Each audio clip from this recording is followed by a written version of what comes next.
Hello everyone, welcome back to our YouTube channel Gurmantra Shiksha Ka Granth. I am your educator Nidhi Dua and I warmly welcomes you at this platform.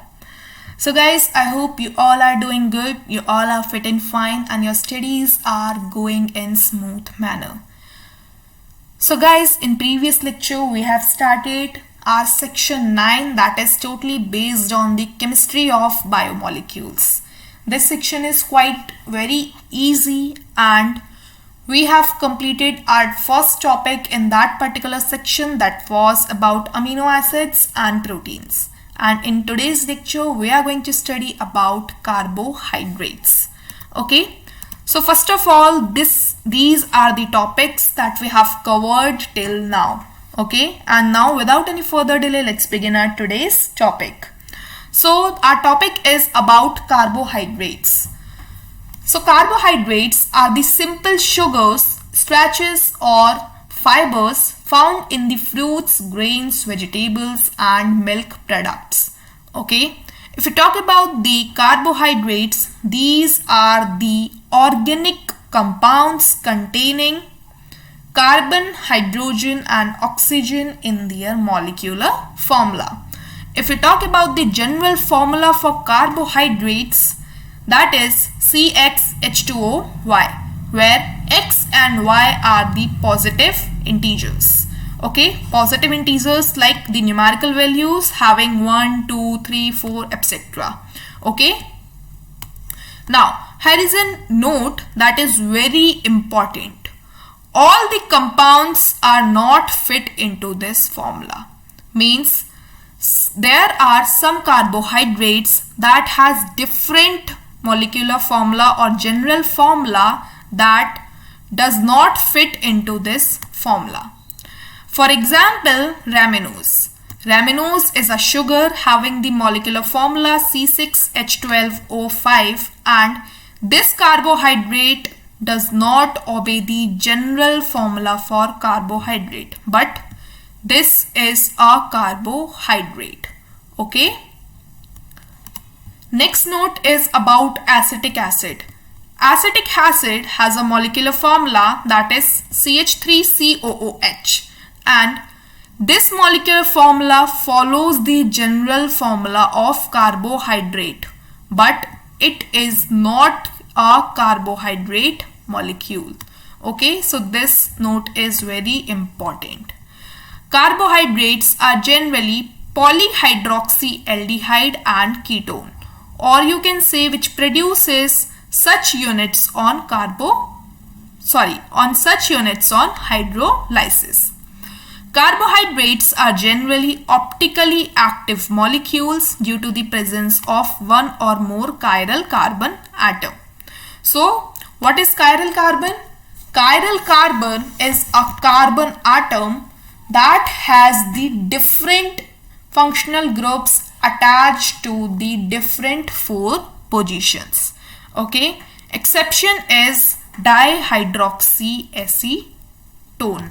Okay, now we have the classification for carbohydrates. We have majorly 2 main points on which the carbohydrates are classified.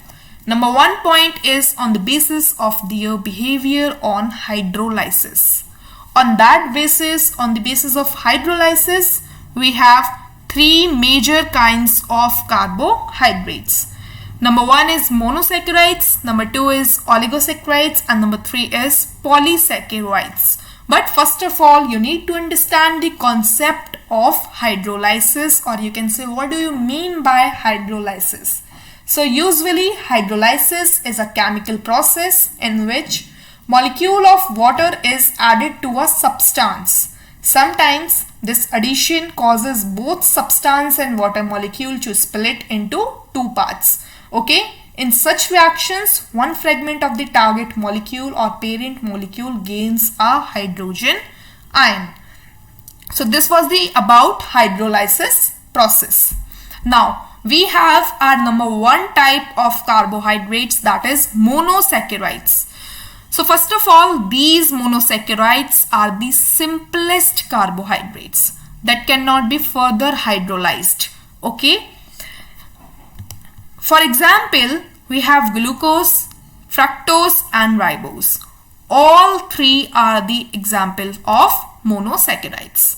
Second is about oligosaccharides. These are the carbohydrates that on hydrolysis produces 2 to 10 units of monosaccharides. Okay. Example of oligosaccharides are glucose and maltose that are known as disaccharides, and raffinose that is known as trisaccharide. Third is polysaccharides. These carbohydrates on hydrolysis produces a very large number of monosaccharides, or you can say more than 10 monosaccharides. Example for polysaccharides are starch, cellulose, glycogens and gums. Also, polysaccharides are not sweet in taste. That's why these type of polysaccharides are known as non-sugars. Now, second major criteria on which the carbohydrates are classified is on the basis of reducing or non-reducing sugars. So what do you mean by reducing sugars? The carbohydrates which can reduce Fehling solution and Tollens reagent are known as reducing sugar, and reducing sugars are glucose, fructose, maltose and lactose. If we talk about the non-reducing sugars, these are the carbohydrates that cannot reduce the Fehling solution as well as the Tollens reagent. An example for the non-reducing sugar is sucrose. You have to remember all the highlighted points, okay? Now, we will discuss all three kinds of carbohydrates. Number one, monosaccharides, then oligosaccharides and then polysaccharides in detail. Now, first of all, we have monosaccharides. Monosaccharides are mainly of two types. Number one is aldose and number two is ketose. Monosaccharides that contains the aldehydic functional group that are known as your aldose type of monosaccharide, and examples are glyceraldehyde, erythrose and ribose. While second kind of monosaccharides is ketose. Ketose are the monosaccharides that contains keto group, or you can say ketone group. Example for ketose are dihydroxyacetone, ribulose and fructose. Now, if we talk about the structure of monosaccharides, number one is open chain structure. First of all, a scientist named Fischer studied the spatial arrangement of optically active molecules. You know it very well, optically active molecules is represented, or you can say we are talking about the carbohydrates. So Fischer studied about the carbohydrates that are optically active molecule and assigned them the D and L notation. Now what is D and L notation? D stands for dextrorotatory and L stands for levorotatory notation.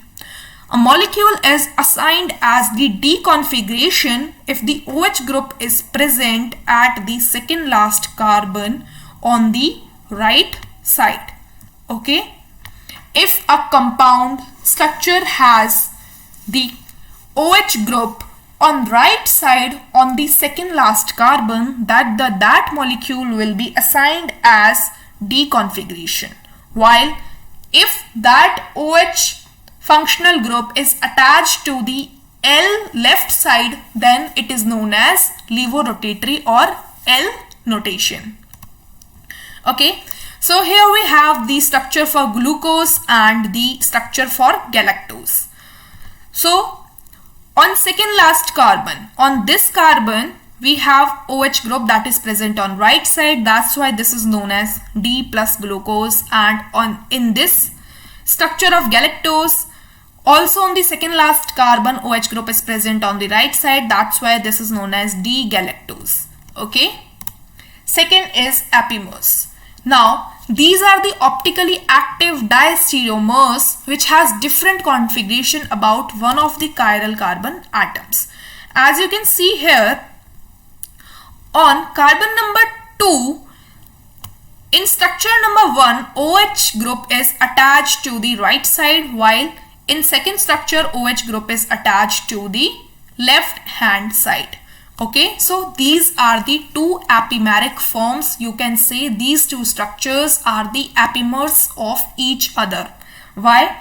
Because they have different configuration about one of the chiral carbon and rest all are same. Okay.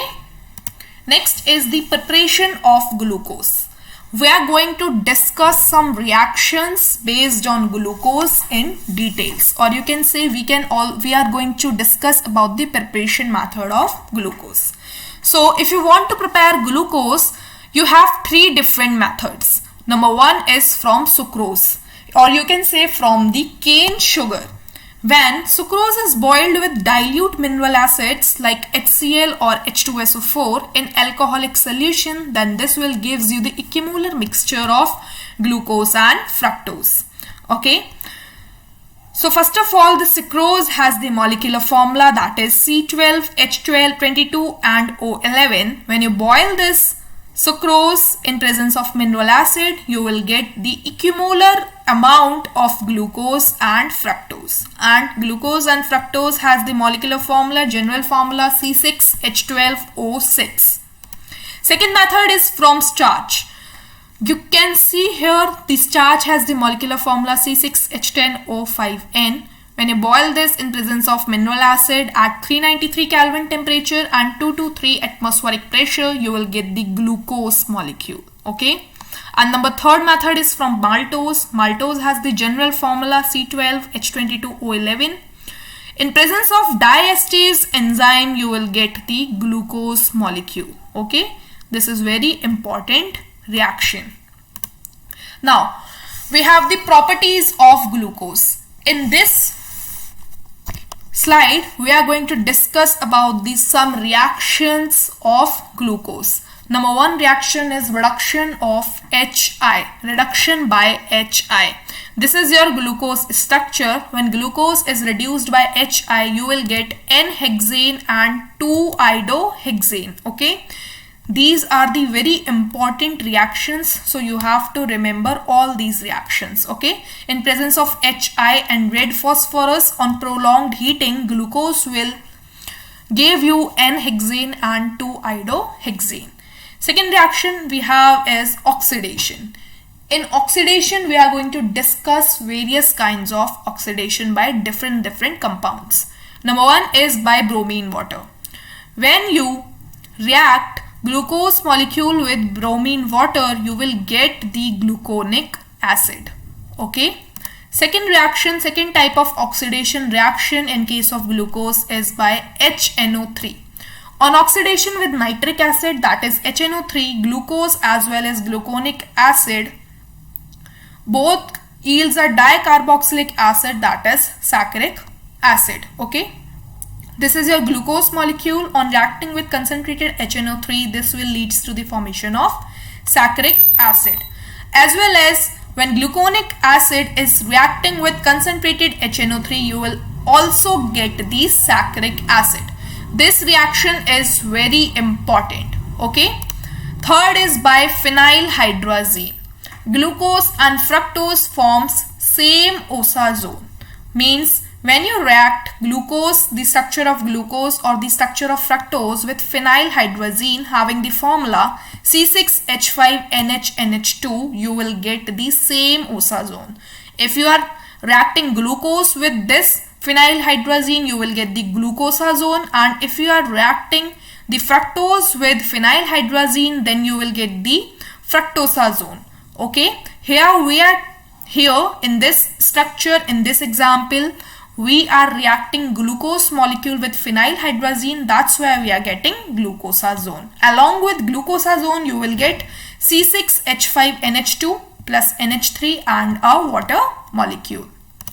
Next reaction is by acetylation.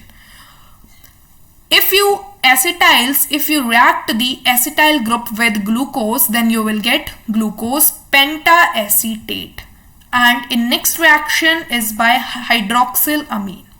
On reacting with hydroxylamine NH2OH, glucose will be converted into glucose oxime. And next reaction is by HCN. Glucose molecule on reacting with HCN will leads to the formation of glucose cyanohydrin. Okay, these were the some reactions based on the structure of glucose. Now we have the disaccharides. These are the carbohydrates which on hydrolysis gives two molecules of same or different monosaccharides. Example for disaccharides are glucose, maltose, lactose, etc. Now here is an important point. You have to remember this point. You have to memorize this point. Sucrose is composed of alpha D glucose as well as the beta D fructose. This is very important point, guys. From this point, a number of times questions has been asked in the exam. Okay. So these are held together by alpha beta glycosidic linkage between carbon number 1 of glucose as well as the carbon number 2 of fructose unit. Next we have about the polysaccharides. So polysaccharides are the polymeric compound in which a large number of monosaccharides units are joined by glycosidic linkage. Example of polysaccharides are starch, cellulose and glycogen. Now if you talk about the starch, this is an important plant polysaccharides. Okay, starch is found in case of plants and this is very important plant polysaccharides. Starch consists of alpha glucose and made up of two components. Okay, number one component for starch is your amylose and number two component is amylopectin. First of all, you have to remember this point. Amylose is a water soluble fraction in case of starch, while amylopectin is a water insoluble component in case of starch. Amylose contains 100 to 300 glucose unit having the C1 to C4 glycosidic linkage. Okay, and amylopectin is a branched chain molecule of alpha glucose unit. Okay, next we have the cellulose. If we talk about the cellulose, cellulose is the chief structural unit of cell wall of all the plants. This is most abundant in nature. This molecule, this carbohydrate is the most abundant in nature. Its molecules are made up of a large number of beta glucose units. Third is about the glycogen. This is an important polysaccharides found in animal cell. You know it very well, glycogens are always found in the human body or you can say the animal body, animal cells. And the major reservoir for glycogen in case of human body are muscles and liver. Okay, and in the animals it serves as a reserve carbohydrates. Okay. Now, if we talk about the functions of carbohydrates, carbohydrates acts as the main source of energy. Second major function of carbohydrates is that they form structural material for cells. And you know it very well, carbohydrates acts as the storage of energy for the functioning of living organism. Okay, so these are the some special functions of carbohydrates. So this was all about today's lecture, guys. Now, in case if you are new here at our YouTube channel, you can like, share and subscribe. And if you have any query, you can mail us on tanejanehaofficial@gmail.com, as well as you can contact us on 9351280000. Okay. Now, a very important announcement. If you are preparing for CSIR UGC NET, you can follow Neha Taneja ma'am on Unacademy platform. On Unacademy platform, you will get daily live classes, structural courses, live test and quizzes, and with one subscription, you will get unlimited access. If you are interested, you can go through with this detailed paid classes. While taking these detailed paid classes, you can use referral code NEHA, that is NEHA, and after using this referral code, you will get 10% discount on total fee. Thank you very much, guys. I hope you all liked the video.